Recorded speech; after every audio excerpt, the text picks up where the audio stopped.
Hello, everybody, and welcome again to Z-Wings Workshop.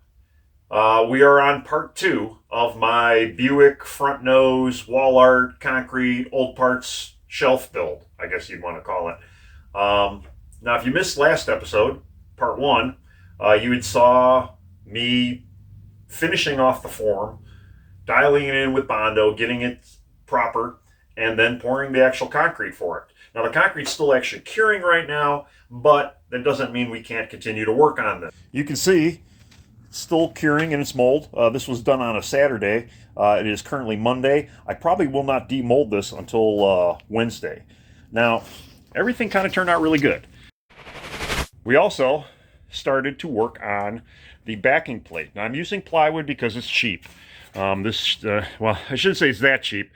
As you can see, we've got the backing piece fitted, and I was able to get the trim rings in here. Now, I'm not exactly sure how well these are going to come out until I demold everything, but I know the lights actually sit back a little bit, and they basically are all based off the grill. So you can see I have our center line of the panel in line with the center line of the concrete, which works out good. But again, the lights are good. We got plenty of room for light activity and mounting, so I'm not too worried here. You can see this edge is a little weird, which is, I think I said earlier, I'm going to have to shave it to kind of give it a little bit of a clearance. So this side isn't too bad. Now we put the grill in.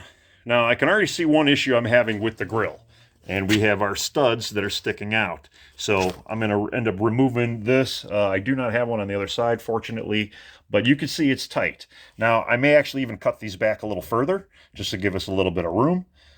Again, there's probably some guys out there who'll be like, oh, I could use this. This is a good part. Yeah, it's not as good as you think. There's a nice big chip right here. I don't know if you can, or a big crack here. I'm sure there's guys out there that can make this stuff work, but hey, I'm using it as art, so it just this is how it is. I watch a lot of guys out there that build stuff, and half the time they're using computer programs and software to help them to determine where things need to be. I don't do that. I do everything with mock-up.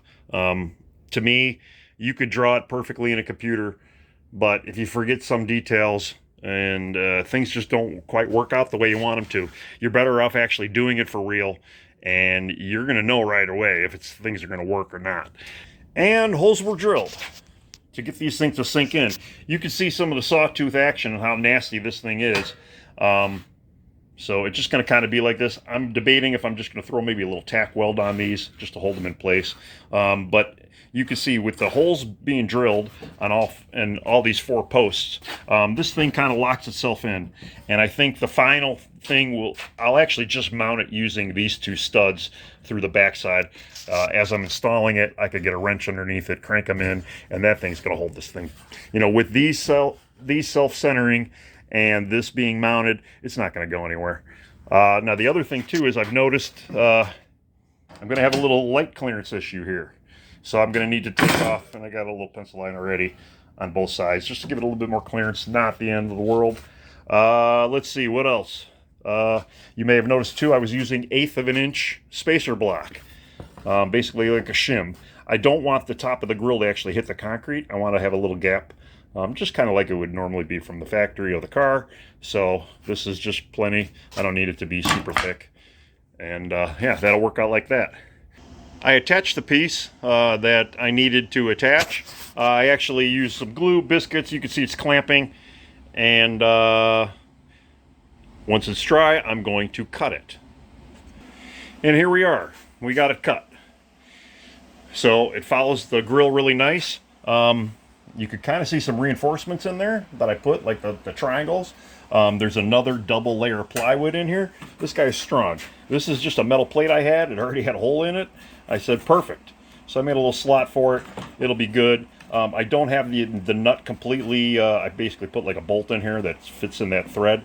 It hasn't even been completely tightened up yet, and it's pretty strong. It's actually one bolt with the little receiver holes that I put in here on the sides. We're in great shape. So this thing is not going to go anywhere. And we got that 1/8 inch spacing like I want to keep it separated. You got to keep them separated. So to figure out where the headlights are going to go, I decided to kind of put this thing in here and just to kind of see how it's going to fit and what it's going to do. But as you can see, you've got the two studs that pop out here, and there's just basically screws that insert. So I'm going to cut a couple of tapered blocks. Deal with me here. It looks like we're going to be about, I'm going to go a little lighter too. We're going to go about 1 5/8 to about 1 inch. We're going to make an inch block on both sides. That will carry the bottom set of screws, and then for the top set of screws, I'm gonna come up with just some other standoff blocks. Once I get these in place, then I could kind of cut and fit those based on how this works. And then we're going to do exactly the same size here on the other side, and that should be good. Well, I moved everything over to the little table because, as you can see, I got the upper ring kind of mounts working. This stuff is nice and solid. Everything is good. I actually had to do some tweaking. I had to bend this forward a bit just so to get some stuff lined up. Still not perfect. Doesn't need to be. It is junk. Now, the fun part. Get this bumper put on. Well, you can already see we're a little long here.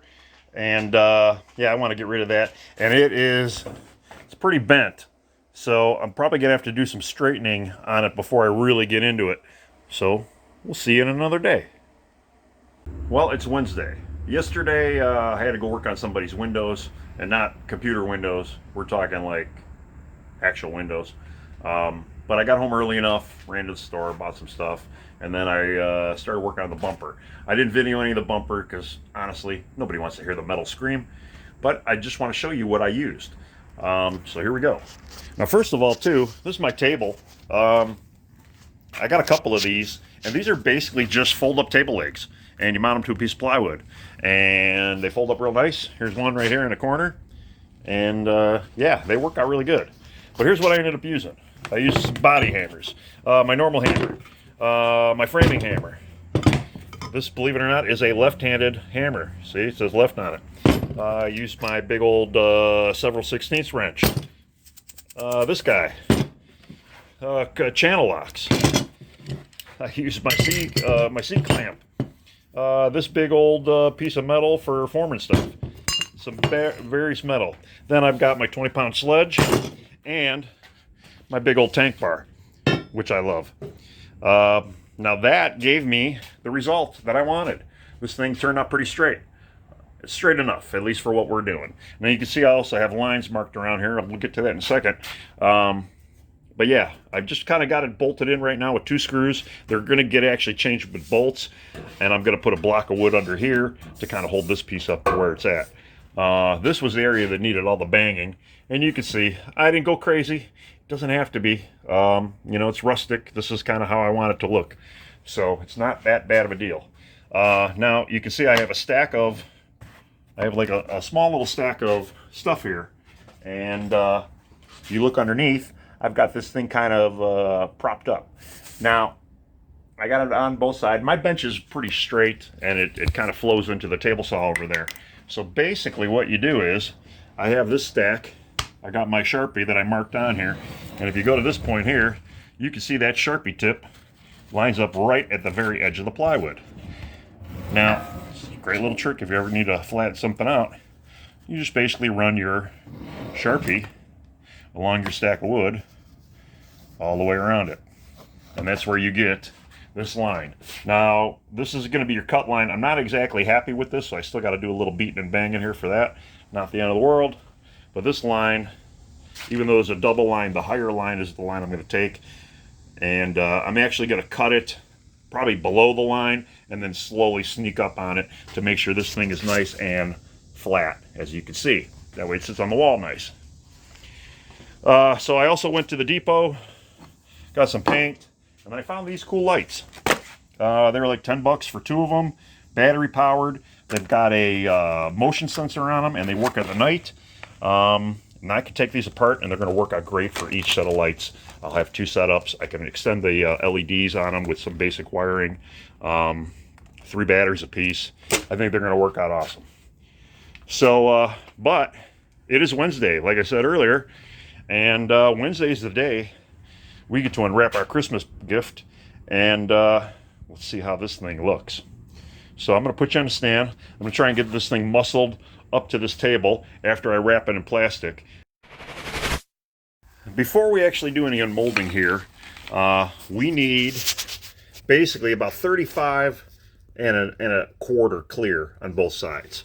So I got to take about a 1/4 inch on this side. This side needs about a 1/2 inch, which shouldn't be a problem. I got my table set up. I've got the foam blocks to protect it. Once we do get it demolded, we could put it right up on here. This is a Harbor Freight grinder with a little diamond cup wheel. We're going to use that for most of it. Again, once we do get it out, we'll use that cup to flatten out the backside. I'll check it with a level. I do have my PPE here, just so you guys know. And then my big wall of fans. We're going to get that going too. And I set this up. It's actually set up on hinges, so I can still get in and out if I need to.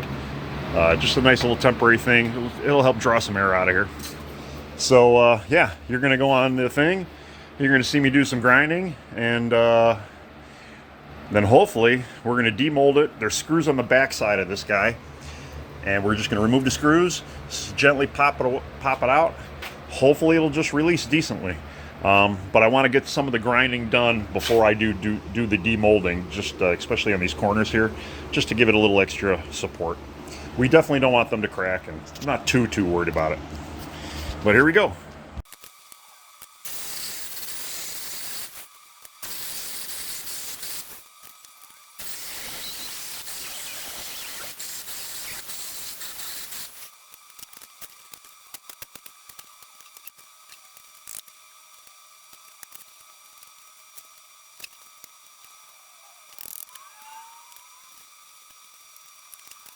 Yeah, it's heavy. You see, I kind of fought it a little bit. Not too bad.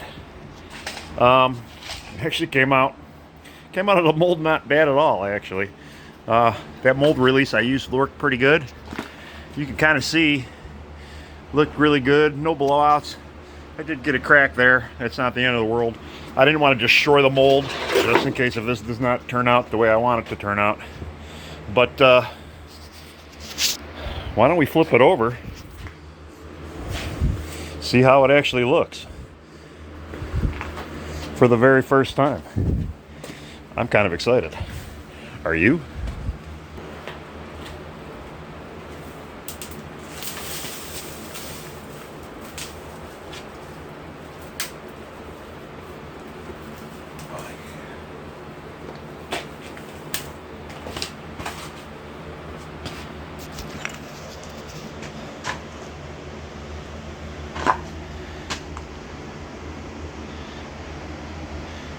I think it took the shape just as I wanted it to.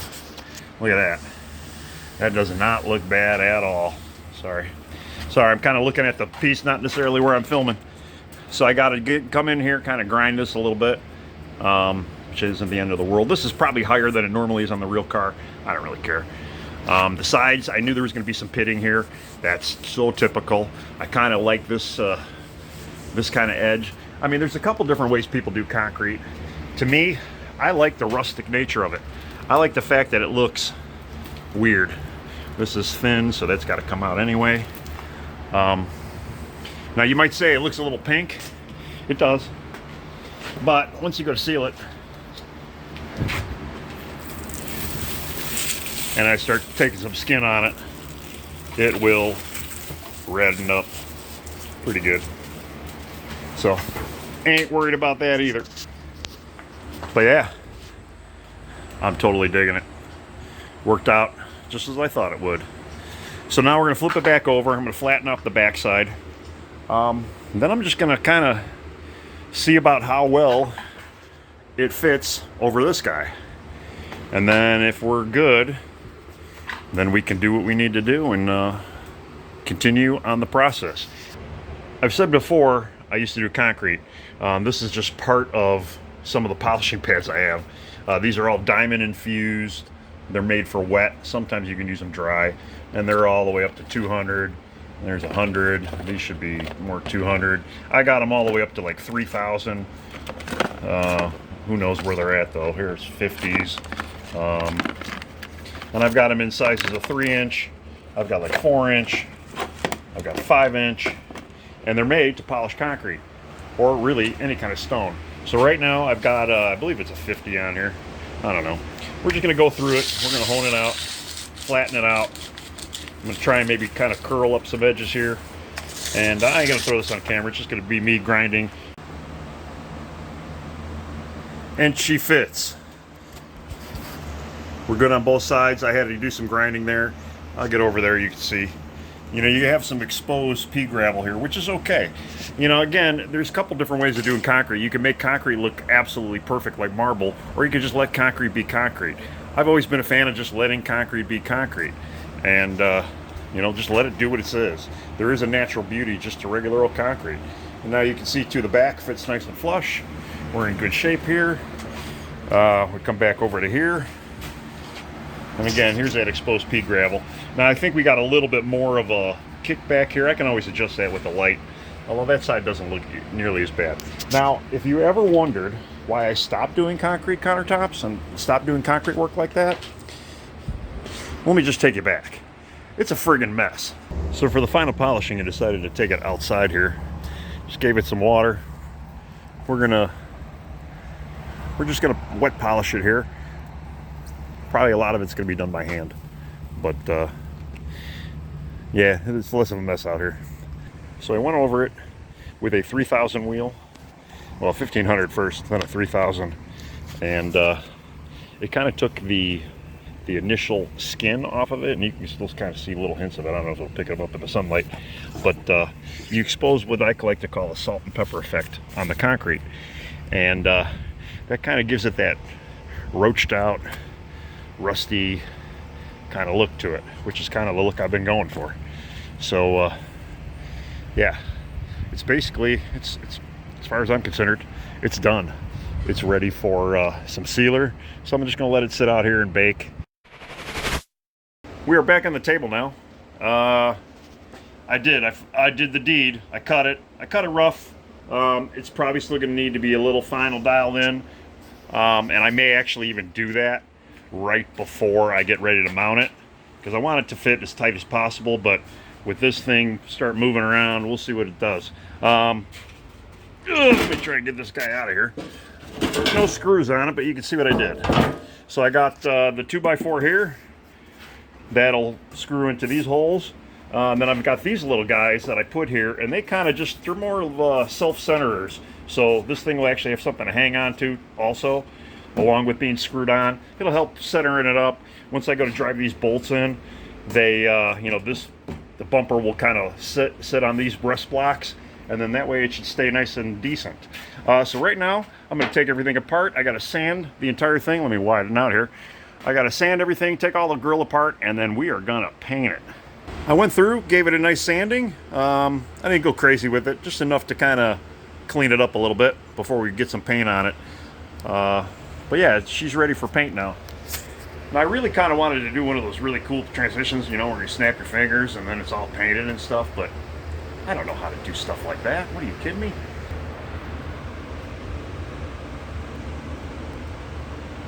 Well, as much as I hate to say it, I gotta go to a part 3. This video is starting to get a little too long, and we're actually at a pretty good stop point right now in the video, because the final video is going to be lighting and getting the thing mounted to the wall.